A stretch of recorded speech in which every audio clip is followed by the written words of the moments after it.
familia católica.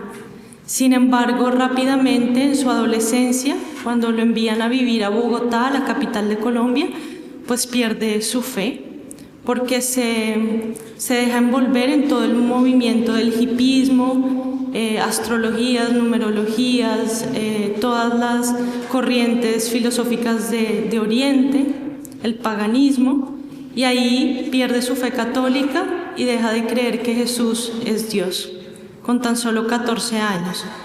Él antes de cumplir los 20 años, se contrae matrimonio en Bogotá y se traslada a Hamburgo, Alemania, donde allí estudia artes y composición musical.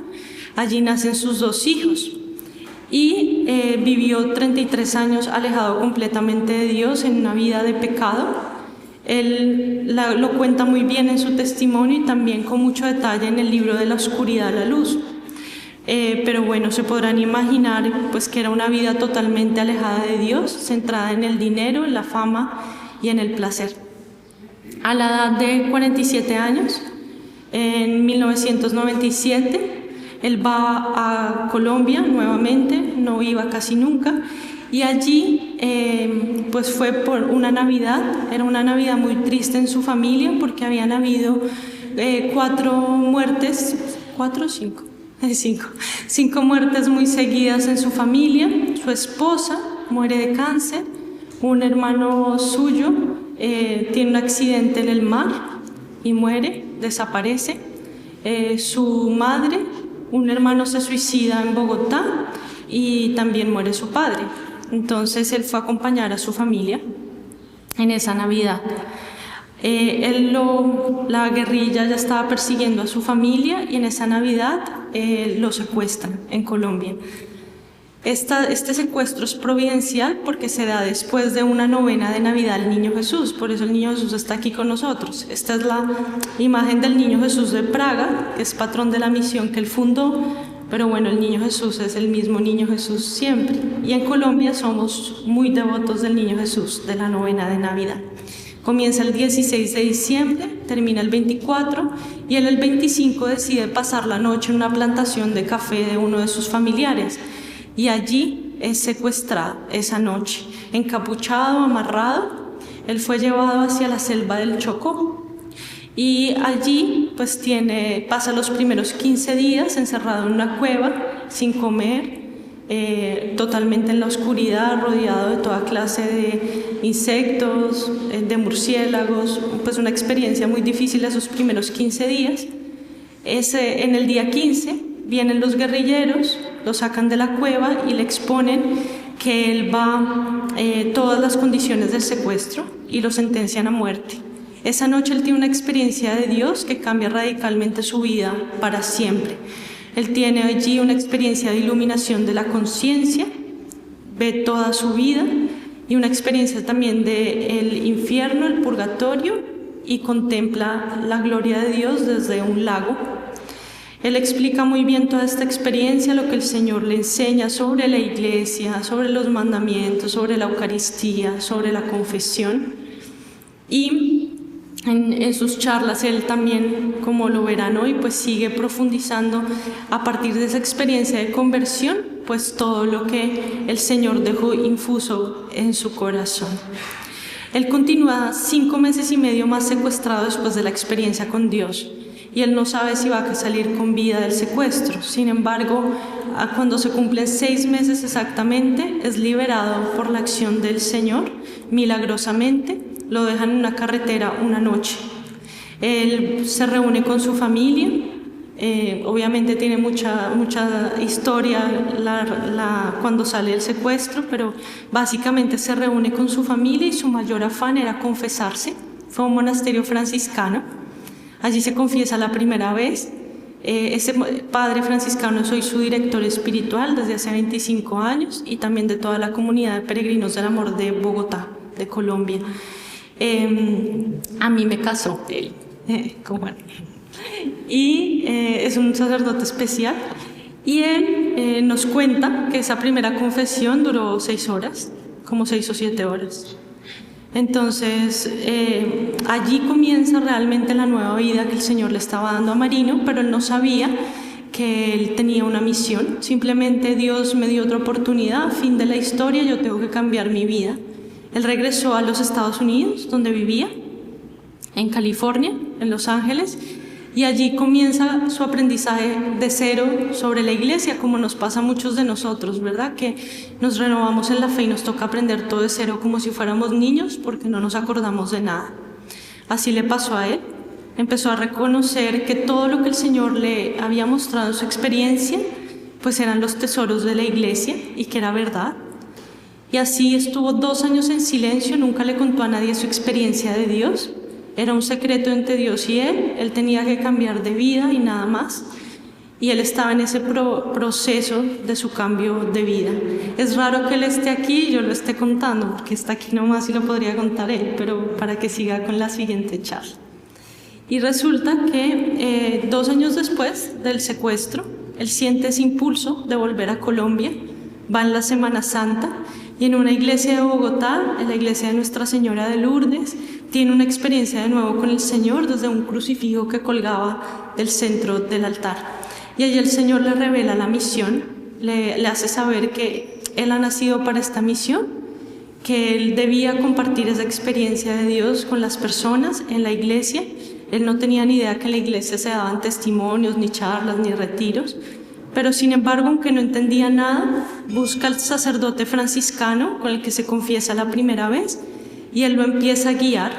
Él deja su carrera artística y funda con la Arquidiócesis de Bogotá una misión que se llama Peregrinos del Amor, de laicos evangelizadores. Y así lleva 25 años viajando por el mundo, ha visitado más de 120 países en los 5 continentes, en numerosos, parroquias, pero también conventos, seminarios, comunidades de evangelización, laicales, movimientos. Y yo he tenido la gran bendición de estar 15 años viajando con él, y lo digo con mucho cariño porque es el regalo más grande que el Señor le ha dado a mi vida y que me continúa permitiendo trabajar para la misión desde aquí. Entonces, esa es la historia, básicamente. Ahora él nos va a compartir un itinerario de charlas sobre la batalla espiritual, el misterio del mal. Comienza con el misterio del mal.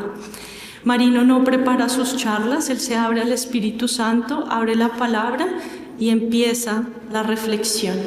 Y son siempre distintas. Si quieren encontrar las charlas, nos está apoyando María Visión, va a grabar las charlas, María Visión Sevilla, un canal católico que tal vez algunos de ustedes o muchos de ustedes conocen. Fue fundado en México, pero pues tiene sede aquí en España y es un canal precioso de evangelización donde no hay propaganda, no hay ventas, nada, todo es las Eucaristías, la adoración al Santísimo, charlas de formación, peregrinaciones. Tiene material muy bonito para que lo busquen en YouTube y también por televisión.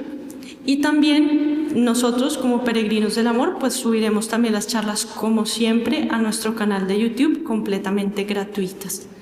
Les doy una pequeña información ya para que Marino empiece. Si necesitan utilizar los servicios, están saliendo por la puerta lateral de la iglesia, a mano derecha van a ver que está todo el equipo de María Visión, entran a un salón y allí a mano izquierda están los servicios. Allí también vamos a tener más tardecito café y algo para comer y allí tendremos la comida.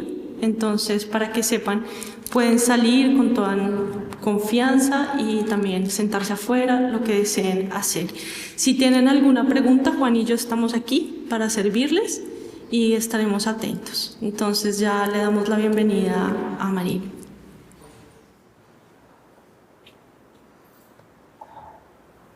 Ave María Purísima. Pues continuamos con esta reflexión de cómo defendernos de las insidias del mal. Y voy a comenzar con una lectura de la palabra donde el Espíritu Santo nos lleve. Voy a leerles del Evangelio según San Juan en el capítulo 3, desde el versículo 3. Dice así: Jesús le contestó: en verdad te digo que nadie puede ver el reino de Dios si no nace de nuevo desde arriba. Nicodemo le dijo: ¿cómo renacerá el hombre ya viejo? ¿quién volverá al seno de su madre?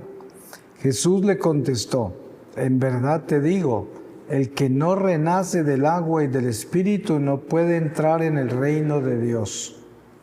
Lo que nace de la carne es carne y lo que nace del Espíritu es Espíritu. No te extrañes de que te haya dicho, necesitan nacer de nuevo desde arriba. El viento sopla donde quiere y tú oyes su silbido, pero no sabes de dónde viene ni a dónde va. Lo mismo le sucede al que ha nacido del Espíritu. Nicodemo volvió a preguntarle, ¿cómo puede ser eso? Respondió Jesús, ¿tú eres maestro en Israel y no sabes estas cosas? En verdad te digo que nosotros hablamos de lo que sabemos y damos testimonio de lo que hemos visto, pero ustedes no aceptan nuestro testimonio.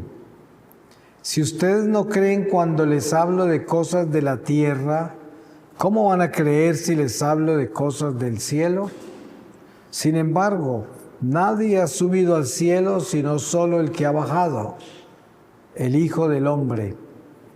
Recuerden la serpiente que Moisés hizo levantar en el desierto. Así también tienen que ser levantado el Hijo del Hombre. Y entonces todo el que crea en Él tendrá por Él vida eterna. Así amó Dios al mundo. Le dijo al Hijo único para que quien cree en Él no se pierda, sino que tenga vida eterna. Dios no envió al Hijo al mundo para condenar al mundo, sino para que se salve el mundo gracias a Él. Palabra de Dios. Pues obviamente que esta reflexión tiene una sola respuesta y muy sencilla. ¿Cómo nos defendemos de las insidias del mal? Pues la respuesta es una sola, con nuestra santidad.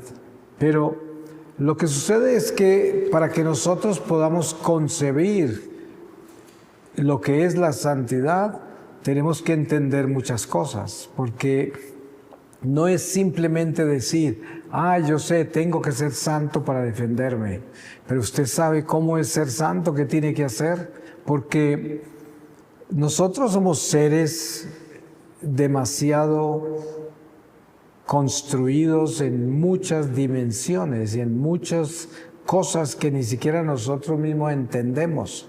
Nosotros mismos no nos conocemos. Por eso se dice que el Espíritu Santo en nosotros es el único que conoce los secretos de nuestro corazón. Porque muchas de las cosas nuestras son incomprensibles para nuestra razón. No las entendemos. A veces ni entendemos mucho de lo que hacemos, los comportamientos que tenemos, las reacciones que tenemos. Por eso San Pablo dice en algún momento que el mal que no quiero hacer es el mal que termino haciendo. Y esto quiere decir que hay tanto que superar en nosotros como seres humanos que debemos tener, primero, el conocimiento de que solo por la gracia de Dios se puede lograr todo lo que es espiritual. Porque lo que es espiritual es espíritu y el espíritu es Dios, el espíritu bueno. Y por lo tanto solo Él puede ayudarnos a que nosotros nos elevemos hacia Él. San Pablo dice que todos los dones son buenos, pero el más importante de todo es el don de profecía, porque edifica la iglesia. Y no es el don de profecía de predecir el futuro de cuándo termina el mundo, sino el don de profecía que edifica la iglesia sobre los cimientos que ya nos han sido dados, que son el Evangelio, que es Jesucristo. Y sobre esos cimientos construimos nuestra vida espiritual. ¿Y cómo la construimos? Porque vamos progresando hacia el bien. Esa es una construcción, ese es un edificio que nos va elevando hacia Dios. Y ustedes se dan cuenta que cuando uno comienza a ponerle cuidado a lo que es el cambio del corazón y empieza a darse cuenta si se está volviendo una mejor persona, si está cambiando de verdad, Lo que usted nota cuando hay cambios en su vida es que entre más cambia, más sencillo se vuelve, más humilde, menos ansioso, menos hiperactivo, más tranquilo. Está con paciencia, tiene oídos para escuchar, pierde la velocidad para hablar y tiene más paciencia para escuchar, porque ya no es acerca de usted, es acerca de los demás. Y todo esto es un cambio que se va dando, pero eso quiere decir que se está elevando, se está construyendo en el Espíritu, que es el amor. Y esta es la forma de combatir las insidias del mal, porque ¿cómo se combate el mal? Alejándose de él. ¿Y cómo se aleja uno del mal? Elevándose en Dios. O sea, construyéndose en Él. Porque entre más se construye uno en Dios, más se aleja del mal. Hasta el punto que ya ni lo puede ver, porque está en la luz, y la luz enceguece las tinieblas. Por eso San Pablo habla en algún momento de que los dardos encendidos del diablo, que los atajamos con la coraza de nuestra fe, y dice dardos encendidos porque un dardo encendido viene de lejos. O sea, no estamos en su territorio. Él nos lanza desde su territorio al nuestro un dardo que es una tentación, pero la podemos ver porque estamos en la luz y viene un dardo encendido. Y esta es una clara muestra de cuando estamos edificados en el Espíritu, porque mientras estemos en este mundo temporal, aunque el edificio espiritual nuestro sea muy alto, sin embargo, hasta el último día que estemos en este cuerpo material, recibiremos los dardos del demonio. Nos estará tentando, estará buscando tumbarnos, querrá disminuirnos. Toda esa lucha la tenemos permanente. Pero entonces, es claro que la única forma de combatir las tinieblas es con la luz. Y la luz solo se alcanza en el crecimiento en el amor de Dios. Y para crecer en el amor de Dios necesitamos alimentar las virtudes. Tenemos que ser pacientes, tolerantes, compasivos, caritativos. Todas las virtudes tienen que alimentarse, fortalecerse y llenarlas de luz para que eso sea el edificio en que vivimos. Vivimos en ese edificio y ese edificio nos lleva hasta Dios. Ustedes se dan cuenta, en el Antiguo Testamento hay pasajes misteriosos como la escalera de Jacob por donde subían y bajaban los ángeles. Pero las enseñanzas con estas visiones que son reveladas a nosotros desde el Antiguo Testamento son revelaciones de lo que es la divinidad y la humanidad, el cielo y la tierra, todas estas conexiones que hay entre lo natural y lo sobrenatural. Y durante toda la historia sagrada vemos ese encuentro entre Dios y los hombres, ese encuentro entre la divinidad y la humanidad, y entre tanto, tejido en todo eso, está la acción del demonio. Por eso San Pablo describe varios cielos. Hay un cielo por donde circulan las fuerzas del mal, que se llama el astral, que es por donde vuelan las brujas, por donde andan los espíritus del mal. Y San Pablo dice que fue llevado al tercer cielo, o sea, está hablando de otro cielo. Y todo esto es parte de un edificio espiritual. La cabeza de ese edificio espiritual es Jesucristo, porque al mismo tiempo que estamos hablando de un edificio espiritual, estamos hablando del cuerpo místico del Señor, que es la iglesia.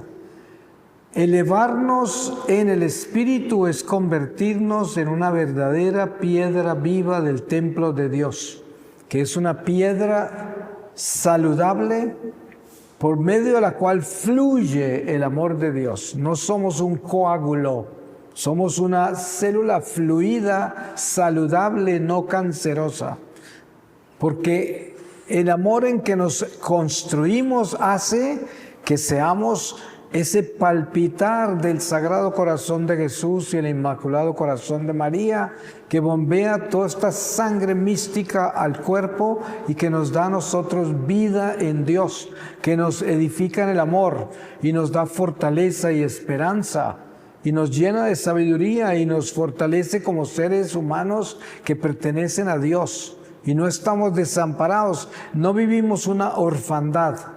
Ustedes saben que los miedos que hay en este mundo, los vacíos que hay en este mundo en los seres humanos, todos tienen que ver con la ausencia de Dios.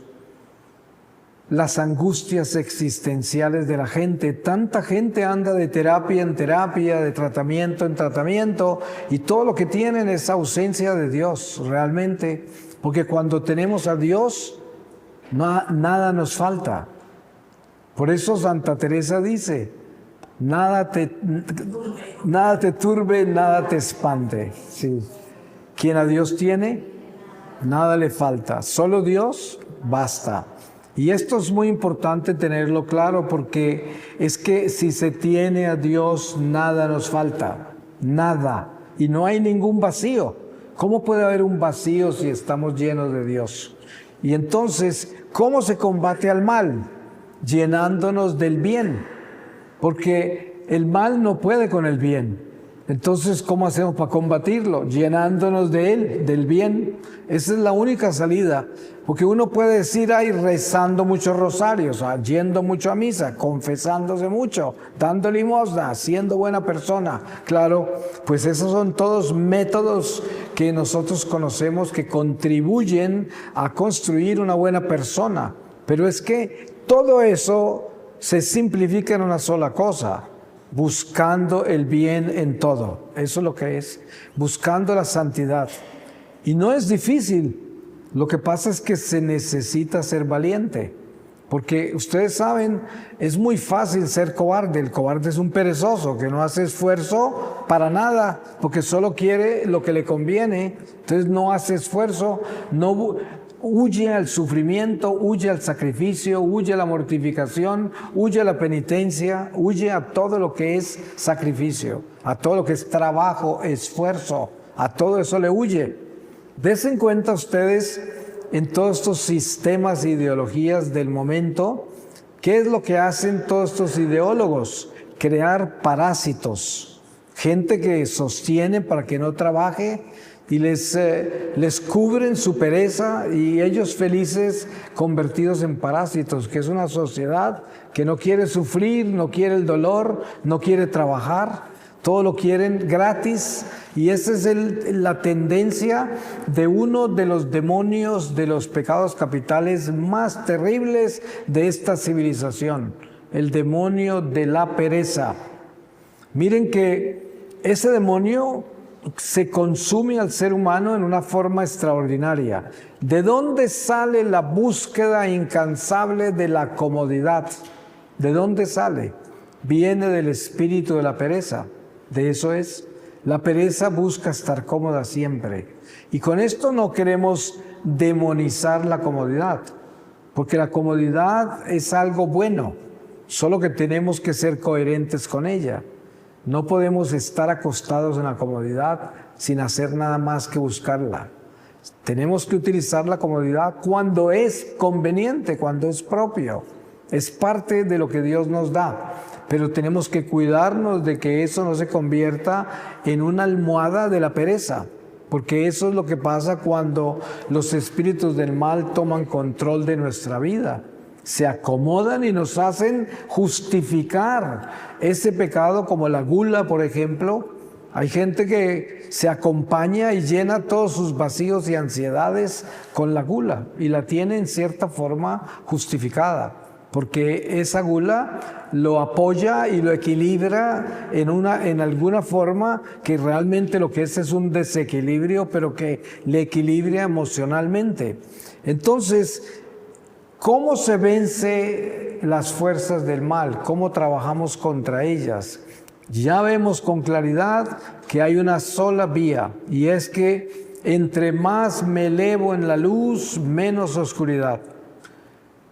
Pero tenemos que entender esto: entre más alto el edificio, más alta la sombra. O sea, la sombra no nos abandona, porque es algo natural.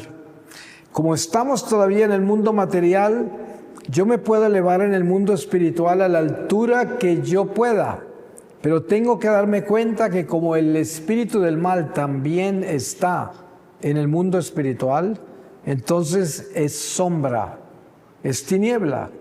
Y entre más alto yo, más alto la sombra, porque se va elevando para buscarme. No puede penetrarme, pero sí puede seguirme, me sigue y me sigue hasta la muerte. Hasta la muerte. Hasta que no salga de este mundo, no termina su tarea contra mí. Entonces, claro, yo me voy edificando en la luz, pero no me puedo olvidar que tan alto como suba, tan alta será la sombra. Y eso lo debo tener claro porque nunca puedo bajar la guardia. Nadie puede descuidarse. Mientras estemos acá y estemos en el destierro y en este cuerpo material, estaremos siempre vigilantes de las fuerzas del mal, porque siempre estarán buscando cómo tumbarnos hasta el último suspiro. Y esto jamás se nos puede olvidar, porque es la batalla en que vivimos. Y cuando conocemos esto y hablamos de esto, no es para tener miedo, sino para estar vigilantes. Porque no hay nada que temer, pero todo por vigilar. Y eso tiene que estar claro. Yo no vivo en el miedo, porque Dios me ha dado un espíritu de fortaleza, un espíritu de valentía. Pero yo vivo en batalla. Y esa batalla es permanente, todos los días. Y no es porque eso entonces me va a agotar. No me va a agotar. Porque es como decir, el esposo le es fiel a la esposa y no tiene que hacer ningún esfuerzo para serle fiel. Porque si el esposo dice, ay, serle fiel a mi esposa me mantiene agotado, pues qué miedo, ¿no? Porque eso quiere decir que esa fidelidad a la esposa no es buena, no es real, esa persona no es fiel. Porque está haciendo un esfuerzo para ser fiel. Eso no es fidelidad. Pero cuando se es verdaderamente fiel, ni se piensa. Se es fiel, simplemente. Un esposo que es fiel ni sabe que es fiel, simplemente. Lo es fiel todo el tiempo. Y precisamente eso es lo que Dios nos pide. Que nosotros seamos fieles a Dios sin esfuerzo. Por eso el Señor dice que sus mandamientos son fáciles y su yugo es liviano. Y mucha gente del mundo dice, ¿cómo pueden ser fáciles los mandamientos? ¿Quién los puede cumplir? ¿Y cómo va a ser liviano el yugo de este mundo con todas las dificultades que hay? Pero la realidad es que así como el esposo fiel no hace ningún esfuerzo para ser fiel, así nosotros no hacemos ningún esfuerzo para obedecer los 10 mandamientos, porque amamos a Dios y le somos fieles. Y no tenemos que hacer ningún esfuerzo. Yo no tengo que hacer ningún esfuerzo para no robar, para no fornicar, para no mentir, para no levantar falsos testimonios, para no desear la mujer del otro. Yo no tengo que hacer ningún esfuerzo por eso. Entonces, precisamente nos damos cuenta que las cosas de Dios son fáciles, los mandamientos de Dios, y su yugo es liviano. Porque entonces, cuando llegan las pruebas de esta vida, yo no me agobio. Yo las vivo, las sufro, las sudo, las sangro, pero no me agobian, no me dominan, no me doblan.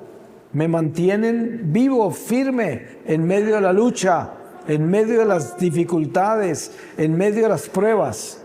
Y esto es algo que debemos tener claro en la lucha contra el mal, que es que el mal no tiene poder, pero es permanentemente presente. Y eso es lo que hay que tener claro. Pero no tiene, el único poder que el mal tiene es el poder que nosotros le damos. Es el único poder que tiene. Yo le doy el poder al mal. Eso es. Desen en cuenta que hay casos particulares en los cuales el mal tiene poder sobre una persona, pero por permiso de Dios. Ejemplo, antes de la pasión de Cristo, Jesús le dice a San Pedro, Pedro, Pedro, Satanás le pidió permiso al Padre para pasarte por el trillo. Y yo le he pedido al Padre que no permita que pierdas tu fe. Cuando pases por esto, ve a testificarle a tus hermanos. Aquí hay un ejemplo de lo que es el poder del mal sobre una persona que no hizo nada malo, una persona que no estaba en pecado mortal.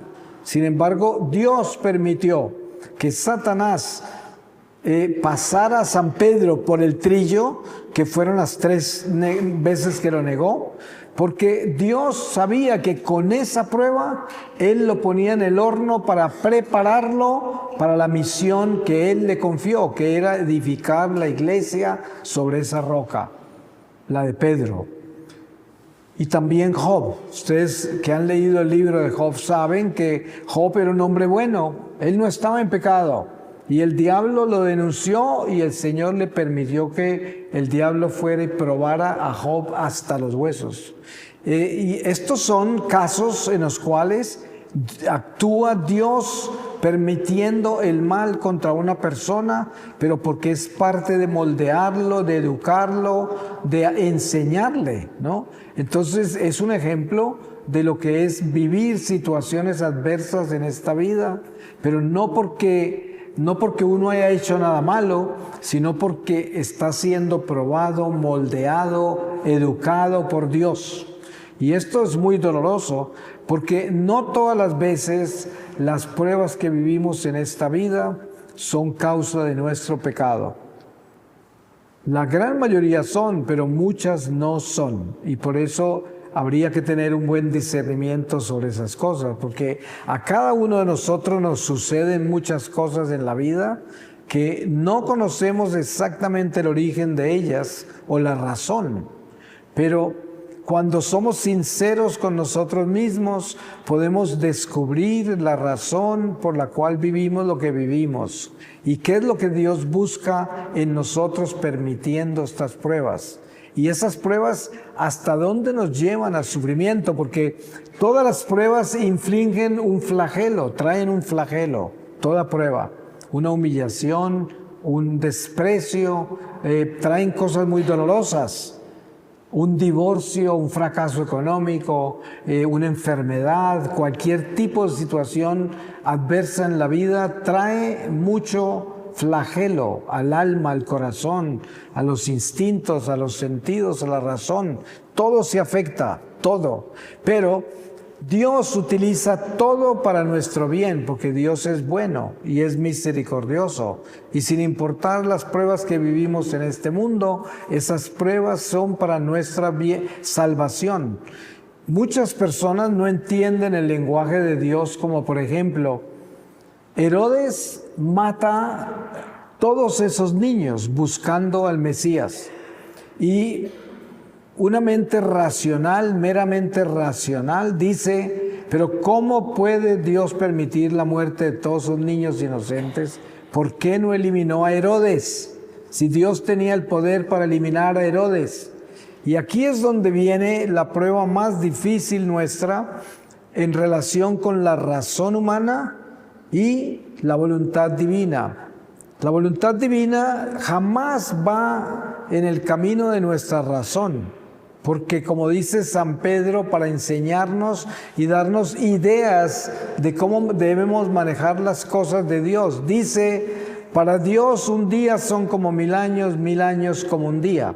Con eso nos quiere decir, ni intenten meterse en ustedes a comparar las cosas de Dios con las cosas humanas. Entonces, ¿qué pasa con los niños que murieron? Con la huida a Egipto. Lo que sucede es que Dios no interfiere con el tiempo humano. Dios entró en el tiempo humano con la encarnación, pero no cambió nada. Todo lo permitió, lo dejó como estaba. ¿Por qué? Porque nuestra vida en la tierra pertenece a una economía, y es la economía del alma. El mundo va llevando un ritmo. Y esas consecuencias del ritmo del mundo se van presentando con los eventos presentes. Esas muertes de todos esos niños, esos crímenes y todo lo que sucede en el mundo hoy, que hay tanto niño muriendo de hambre en tantos lugares, las guerras que hay, las injusticias, la abundancia en otros lugares, todo esto es parte de una economía del alma en el mundo en la cual Dios no interfiere, porque Dios nos da esa libertad. Pero en la justicia de Dios, esos niños que fueron asesinados por Herodes son mártires. Por eso la iglesia celebra ese día como el día de esos mártires inocentes, que son los niños que Herodes mató. ¿Y qué sucede con un mártir?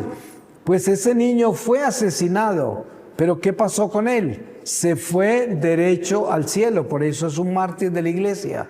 Entonces, Dios lo que está haciendo con nosotros es buscando que nuestras almas lleguen a la gloria. Pues esas almas de todos esos niños entraron a la gloria, pero muy pronto. Y entonces nos damos cuenta que cuando miramos la realidad espiritual de este mundo, no tiene sentido para nosotros, pero tiene sentido para Dios, porque para Él lo que importa es nuestra salvación, la salvación del alma. Y todos esos niños se salvaron, esos niños todos son mártires, o sea que tienen en el cielo un nivel, ustedes saben el nivel de los mártires cuál es. San Juan nos lo explica en el libro del Apocalipsis. Y nos muestra a los mártires, y nos muestra dónde están, cómo se presentan ante el trono de Dios. Y todo esto entonces nos da una ciencia clara de la voluntad de Dios en lo absurdo de este mundo contradictorio a nuestras expectativas, contradictorio a nuestra razón, completamente contradictorio. No es lo que yo espero, no es lo que me imagino, no es lo que deseo, pero es lo que Dios quiere y eso es lo que importa. Por eso, cuando yo no entiendo las cosas, a mí me debe bastar con que Dios las entiende, porque Él entiende todo. Yo digo, si Él lo entiende, pues, ¿qué importa? Aunque yo no lo entienda.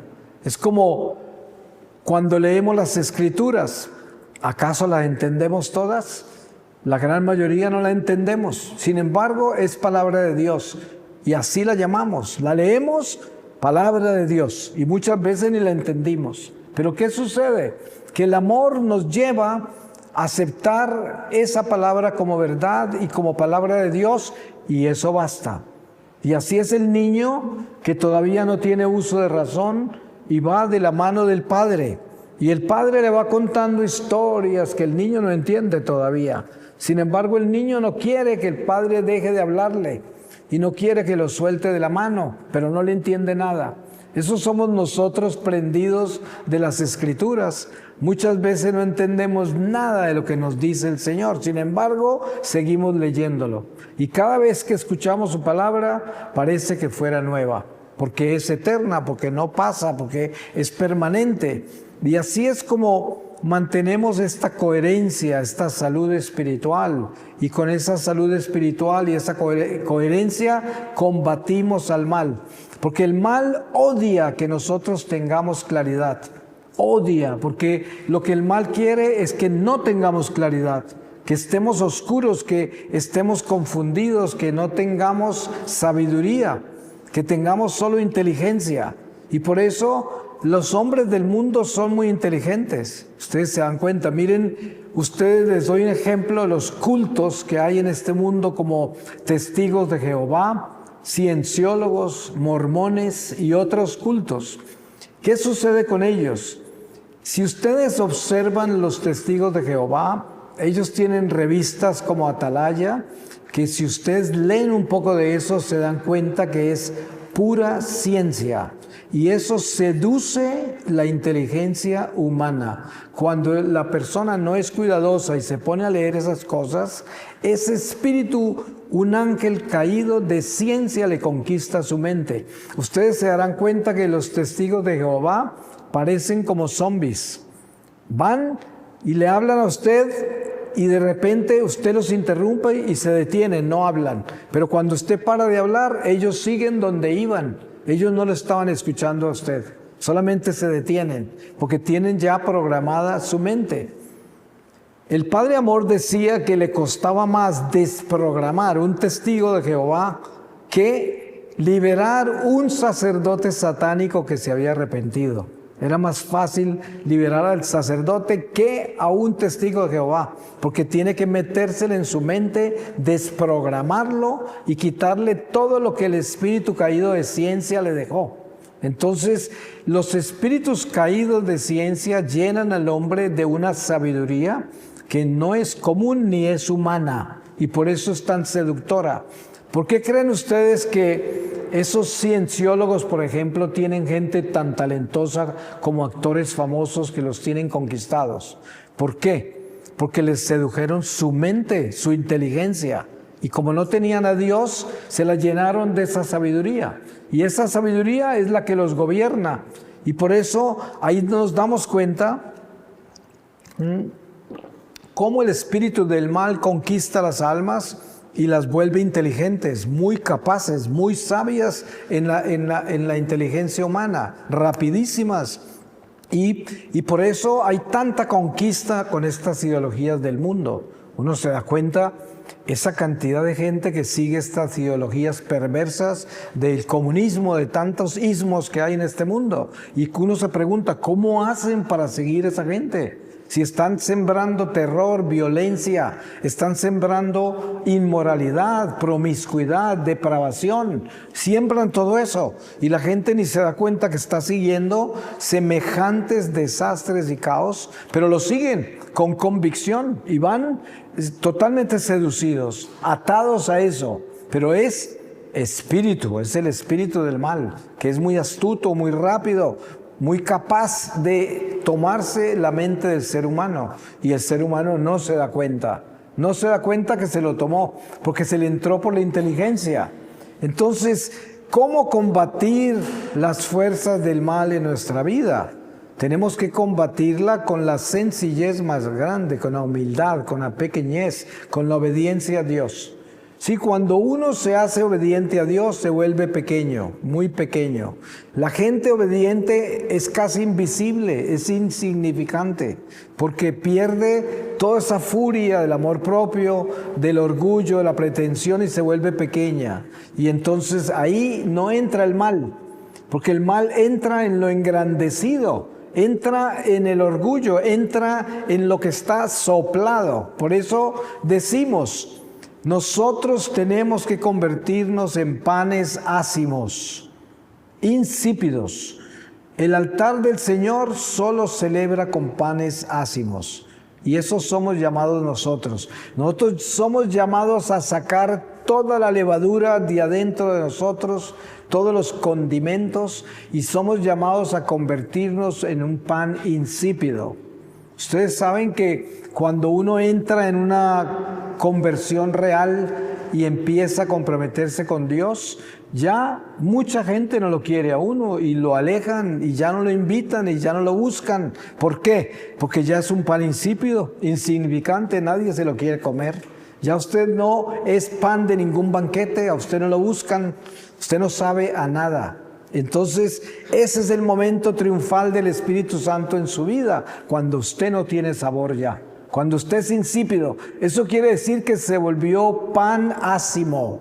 Y esos son los panes que se celebran en el altar, los panes ácimos. Por eso, entre más pequeños nos volvamos, más insípidos, más insignificantes, más pequeños, el diablo no tiene entrada, no tiene por dónde meterse.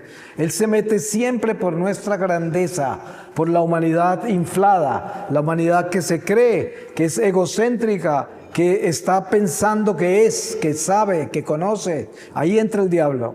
Pero si todo eso se desaparece, si yo le doy martillo a todo eso y yo no soy nada, no pretendo nada, no asumo nada y solo busco llenarme de Dios, ahí soy pan insípido. Y esto sí que derrota al demonio porque él no lo resiste, porque ahí no encuentra por dónde entrar. En esa pequeñez no entra el demonio. Desen cuenta que Jesús mismo enseña en el Evangelio muy claro. Dice, tenéis que ser como niños para poder entrar al reino de Dios. Y cuando dijo eso no quiso decir que debemos ser infantiles, no, debemos ser pequeños. Y ser pequeños es ser humildes, ser básicos, no estar llenos de sí mismos, no ser grandes. Ustedes se dan cuenta que una persona pretenciosa, orgullosa, vanidosa, ocupa mucho espacio, es muy grande. Es como que hasta incomoda a la gente porque entra y la gente piensa, no le va a gustar la silla, no le va a gustar el vaso, quién sabe si lo ofendí, quién sabe, porque es muy grande. Entonces siempre está trayendo incomodidades porque ocupa mucho espacio, es muy grande. En cambio, el que es humilde, el que es pequeño, es casi invisible, es insignificante. Muchas veces la gente ni se da cuenta que había llegado y que estaba sentado allá, ni lo habían visto. Y esto es lo que importa, que nosotros tenemos que desaparecer para que Dios aparezca, para que el Señor crezca. Y ese es nuestro camino, que Dios aparezca y nosotros desaparezcamos. Y ese es el camino, porque entonces, al final de esta vida, nosotros entraremos en el santuario, porque nos desprenderemos hacia el santuario donde ya hemos estado viviendo. Voy a terminar con esta lectura.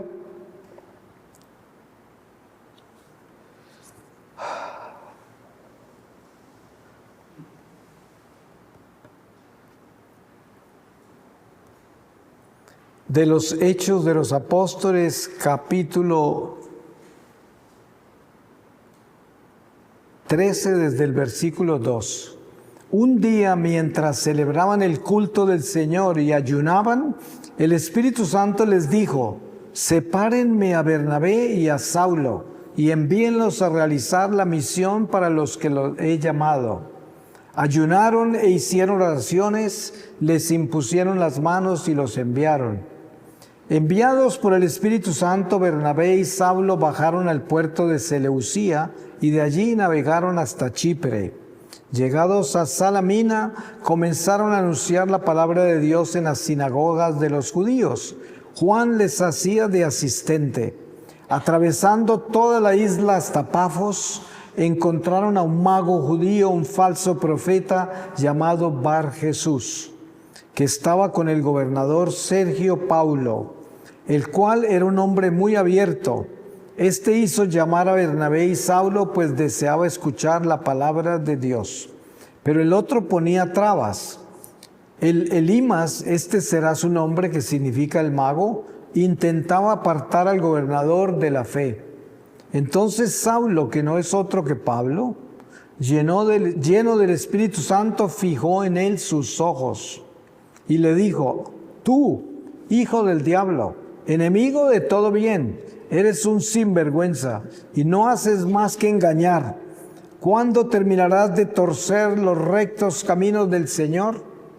Pues ahora la mano del Señor va a caer sobre ti.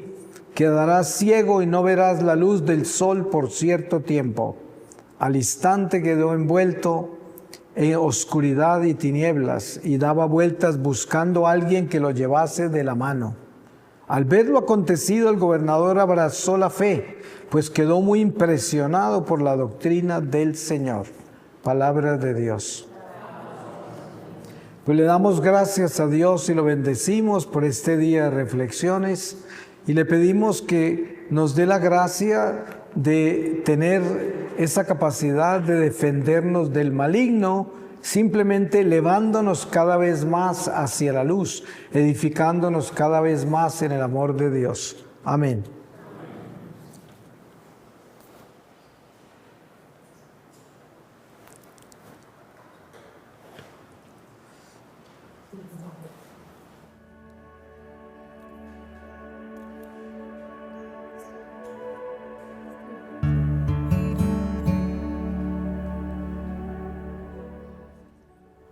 Hola, pues yo me llamo Ramón, vengo de Cartagena, España. Conozco a Marino desde hace unos años, he estado en varios retiros con él en Medjugorje. Hace poco ha estado ahí en mi ciudad y ahora, bueno, pues ha venido aquí a Málaga y bueno, no está muy lejos y nos hemos acercado varios amigos de Cartagena para estar con él, ¿no? Y para escuchar lo que nos dice, que tiene mucha luz y que tiene mucha claridad. Y como es el Espíritu Santo el que habla por él, pues nos ayuda a todos mucho, y creo que es muy necesario todo lo que nos dice, porque dice cosas que no sabemos, que vivimos un poco perdidos, que estamos en la iglesia, pero muchas veces no sabemos ni por qué, ni el para qué hacemos las cosas, ni de dónde vienen, y hacemos como una rutina, hacemos, no sé, vamos a la iglesia, me levanto, me siento, ahora canto, ahora me voy, y no nos hemos enterado de muchas cosas. Y Marino pues nos da mucha claridad a todos, nos ayuda mucho. Es súper necesario las cosas que dice, ¿no? Porque nos mueve la conciencia, nos remueve y nos dice cosas que, yo qué sé, me quedo por ejemplo con alguna, como nos habla sobre la vida eterna, que es algo que nosotros, muchos cristianos, no contamos con eso, no sabemos que está ahí, que existe, pero no vivimos como si hubiera una vida eterna. Y él nos mueve la conciencia para que hagamos un cambio interior y yo qué sé, y muchas cosas más. Por ejemplo, nos ha hablado sobre que si muriéramos esta misma tarde, cómo estaría nuestra alma, ¿no? Y muchos de nosotros pues andamos mal, andamos perdidos, andamos llenos de rencor, de odio, de muchas, no sé, cargados de problemas. No descansamos en el Señor, no vivimos en Dios, no contamos con el Espíritu Santo y vivimos con lo que nuestra mente nos dice en cada momento, pero no con lo que Dios nos está diciendo, porque ni lo escuchamos, ni lo invocamos, ni muchas veces, ¿no? Otras veces sí. Y bueno, pues a mí me aporta mucho, volveré a escuchar las charlas que nos ha dado, para sacarle más miga, porque tiene mucho contenido, y las volveré a escuchar. Yo suelo salir a andar al monte y eso, y me las pongo en el móvil y las voy escuchando y me ayudan mucho. Y como la intención, lo que debemos de hacer es intentar cambiar, pues es una forma muy buena de conseguirlo.